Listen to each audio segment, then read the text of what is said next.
பசங்க காலையில 7:45க்கு ஸ்கூல் இல்லையா? அதனால 7:45க்குள்ள ரொம்ப சாப்பிட்டு போற மாரி எனக்கு ஃபீலே ஆகல. ஒரு தோசை சாப்பிட்றாங்க, இல்லைனா 2 இட்லி சாப்பிட்றாங்க. அதுக்கு மேல பாவம் 7:45க்குள்ள நம்ம சாப்பிட்றது கஷ்டம். நான் யூசுவலா முன்னாடி நான் அந்த ட்ரை ஃப்ரூட் ஜூஸ் குடுத்துட்டுருந்தேன். அத மட்டும் குடிச்சிட்டு போங்க. நீங்க சாப்பிட கூட வேண்டான்னு சொல்லிட்டுருந்தேன். கொஞ்ச நாளா அவனுங்க குடிக்க மாட்டேங்கிறாங்க பசங்கன்னு சொல்லிட்டு நான் அத விட்டுட்டேன்.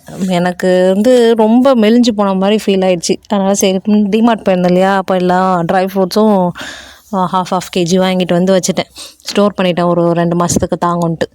சரி நான் என்ன பண்ணுவேன்னா, நைட்டே எல்லாத்தையும் ஊற வச்சுருவேன். எல்லா நட்ஸுமே நைட்டு ஊற வச்சுட்டு, அந்த டேட்ஸில் உள்ள அந்த விதைய மட்டும் எடுத்துட்டு, அப்படியே மிக்ஸி ஜாரில் அரைச்சிட்டு, கொஞ்சம் நாட்டு சக்கரை போட்டு அரைச்சிப்பேன்.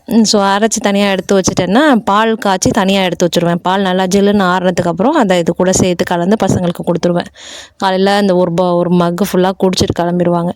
இல்லைன்னா கொஞ்சம் 2 தோசை, 1 இட்லி ஏதாவது கொடுத்து நிறச்சிட்டு தான். எனக்கு என்னவோ அந்த கொஞ்சோண்டு சாப்பிட்றது வயிறு நிறையிற மாதிரியே ஃபீல் ஆகல. வச்சு திணிக்கிறது. சரி திணிச்சு அனுப்பிட்டேன். அன்றைக்கி பசங்களுக்கு லஞ்சுக்கு வெஜிடபிள் ரைஸ் பண்ணேன்.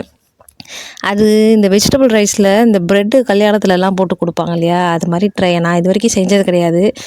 அதிலேயே போட்டு எனக்கு அந்த பொரிச்சு எடுக்கிறதுக்கும் விருப்பம் கிடையாது. நிறைய ஆயில் இருக்கிறதுனால. நல்லா நெய் விட்டு டோஸ்ட் மாதிரி பண்ணிவிட்டு அதை அப்படியே கட் பண்ணி அந்த பிரியாணியோடு சேர்த்து கலக்கிட்டு பசங்களுக்கு இன்றைக்கி அதான் லஞ்சுக்கு கொடுத்து விட்டேன். அவ்வளோதான்.